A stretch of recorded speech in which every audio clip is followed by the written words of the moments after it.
Hello everyone, and welcome back to the channel. Thanks again so much for tuning in. I'm Simmer Chase. Today is episode 13 of our speed builds. I am so excited to get going on this one. It's got an artistic flair, so I'm really excited. I thought, artists need affordable housing. Students need affordable housing.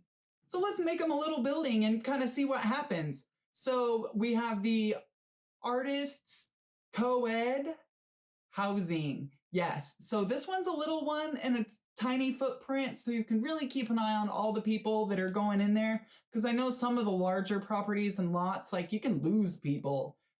So this will kind of give you a little bit of a lot to work with in a tiny package. So there's just a lot of opportunity to fit things because the way it's diagonal and then it's, square as well. So the footprint's really workable for a lot of uses. So you guys can kind of make it whatever you want it to be as well. But I thought that it'd be really fun to kind of play with that idea of filling it full of easels and areas to be creative and thoughtful.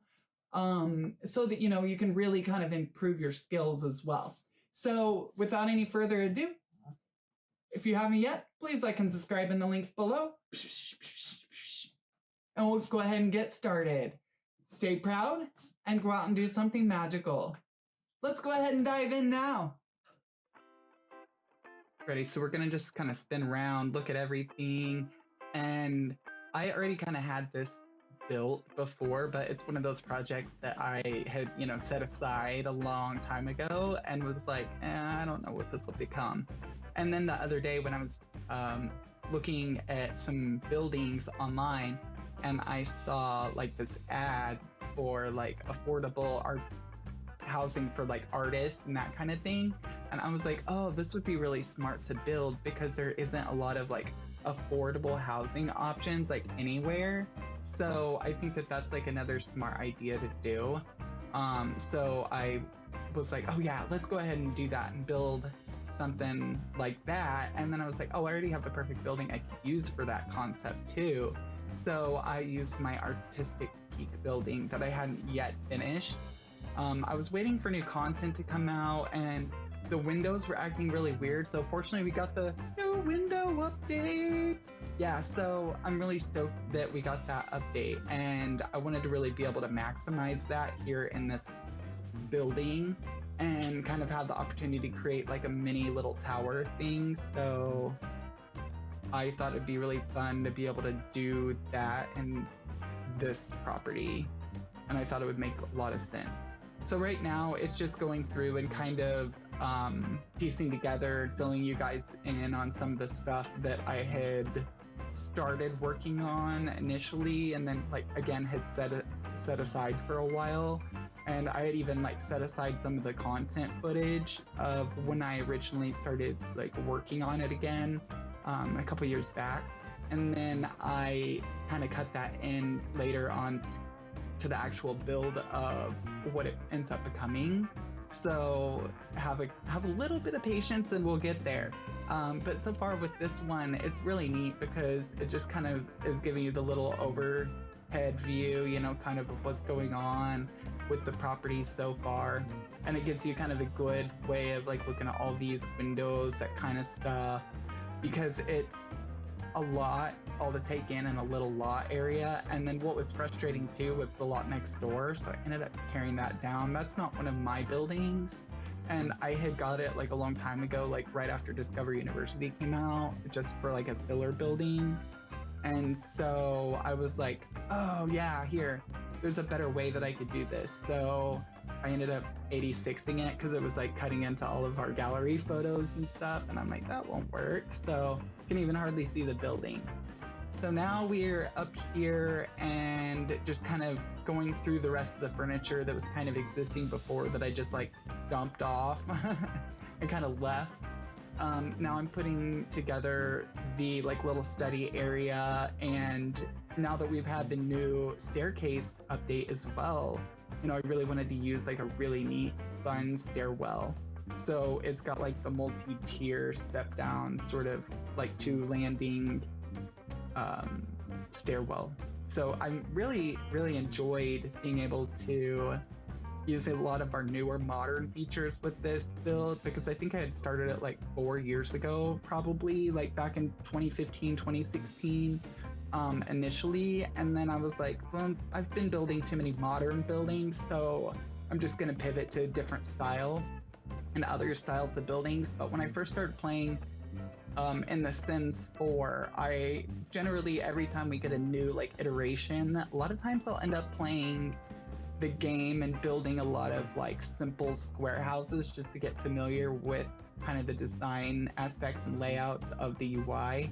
And so for me, I was like, oh yeah, I'm just gonna build all these modern buildings and super like, you know, high end, but then also like tall and just square basically. And so I was like, oh, I know I can definitely do a lot more to the facades rather than just like the rudimentary towers and that kind of thing. So I figured that it would make the most sense to really go in and pop in all of those sort of like extra little details and stuff. So I ended up setting this building aside for a while. So now we're starting to get into where I'm actually doing some building. And initially I was really kind of leaning into the artistic concept some. So I had kind of colorized things a little different than what it ends up becoming, because later on I end up kind of going through and kind of cleaning up some of the rough edges around the design. Like for instance, I swapped out that color for some really nice like reclaimed shiplap wood and that kind of stuff. So just a lot of like little like nuanced things here and there that I think you guys would really enjoy. And then again, it's really all about making it efficient in this plan, but then also to kind of be able to keep tabs on your Sims, because I know when you start getting more than like 2 or 3, it's just a lot to handle all at once. And especially when they're adults, because then they just have tons of needs, and you know there's a lot of challenges that come with that. So I think it's just really awesome to be able to give them some space to spread out, but not too much space. So now I'm just kind of getting in the last bits of the exterior, getting the exterior kind of good and cleaned up here, and then kind of get, you know, our amenity spaces done up as well. And I really love, like can't even explain how much I love some of the like laundry day and the patio content and stuff like that we have that's just a little more homey, because I feel like it can really fit in a lot of different construction types.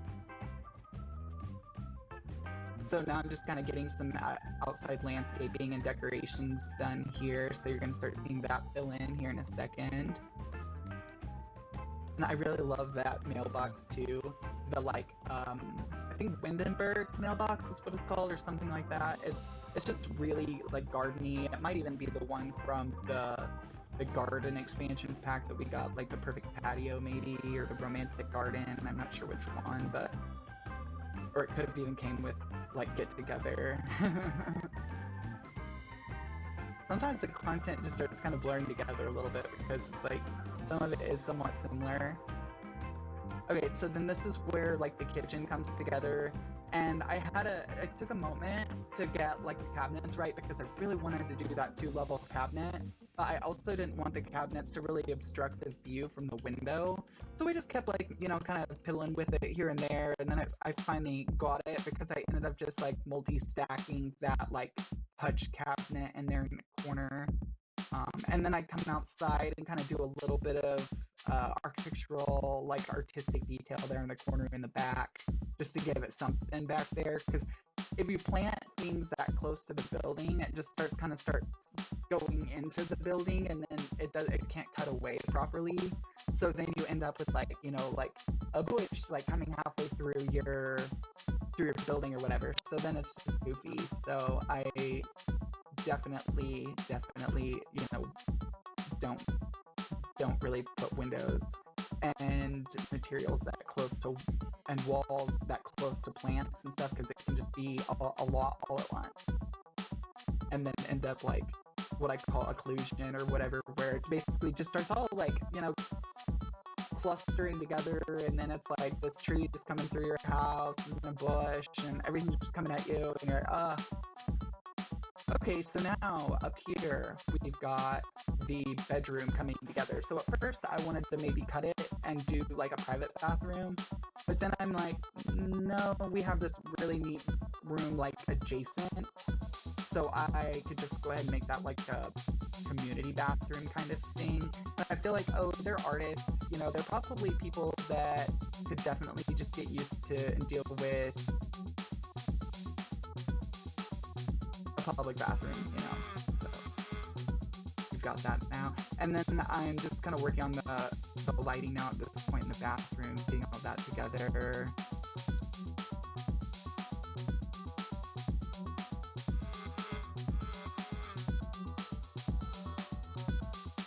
Cool. Now I'm going to be starting to work on the bedrooms here in a moment too, and getting that together. So basically, I'm like at this point, it's kind of coming in between like the bedrooms and then the community space. So you're going to all kind of see it all form together at once in a way, because I kept like saying like, ooh, I like this piece of artwork, or ooh, this decoration I forgot, or something like that. So then I went back and picked up a few more things here and there, just so that there was some color and that kind of really leaning into that artistic concept. So now the bedrooms are coming together. Cool. So there's the bedrooms now. Cool. There's the wallpaper, and then just kind of decorating, getting the clutter all in, and getting that together as well. Cool. Ready, and the next thing, I just kind of start going out to the back and double checking on all that. And I put in some really fun, like, exterior signage, that kind of thing, just to say, hey, this is an art place. We have art, we make art. So now it's kind of coming around here to the upper levels. And I really like that floating waterfall, like the different floating waterfalls are really fun. And, you know, like you always see in those gangster movies and stuff where they have like the big aquarium wall, or they have like some really cool like fountain that just goes over glass and stuff, or you go into a spa and you see that, and you're just like, oh, I gotta have it. So I really like being able to kind of, you know, think about that a little bit while I'm playing The Sims, and just kind of envision like, what if, you know? Cool. And now I'm just kind of going through and getting the rest of this kind of together. So now you're going to start seeing everything move faster, just because now I'm kind of really popping in everything, getting the actual final design together. Beforehand, I was just kind of that was like a lot of past footage that I had from a long while back of just like kind of ideas that I had before. And then that was maybe from like a couple of years ago, I think. And then I had started building this like 4 years ago, I think. So it just was one of those that I just kept putting down, picking back up, putting back down, because I just didn't really know a direction for it. And I felt like I was doing too many modern houses at that point. So I thought, now that I really haven't done many modern builds yet on my channel, that it'd be really fun to kind of make this one of my first and go ahead and check it off as one of those that are done. Well, so now all the clutter and like the design elements. So that one is like the RA, like the residential assistance room, like the person that's actually managing the house. Could be the house bunny or whoever you want to call it, whatever you want to call it. The house mummy. Cool. And then we've got like a laundry room and stuff there as well. Yes. So there's that. And then I ended up making it gender neutral, because I'm like, oh, it doesn't need to be a men's dorm room. This can be like a co-ed. And so that's how it became the artistic co-ed. So I wasn't really sure at first about what lights I was going to do there on the back of the toilet, but I'd like to do something like that, just so that there's quite a bit of like light coming. And then again, it was in that same vein of like being the artist and stuff. So that's when I'm pulling in these like little artistic elements, but things that are just a little different. that I don't really see a lot of people use in their builds often. Ooh, and then I have a huge thing for these, even though they leave an industrial footprint. I love those. And then I just thought something else would be fun, but I decided to use that on the inside, and then I moved a couple other pieces around, and just kind of got our art finalized here towards the end of it there. Well, yeah, so now I'm just getting the rest of the art in, and then I come back up and do this fun little like tile wall, because I thought again this would be fun to like kind of pay homage to the art stuff. So now we're going to do another spin around so you guys can kind of just see how it looks. Thanks again so much for tuning in, and I hope you guys have a great day and stay proud. Go out and do something magical.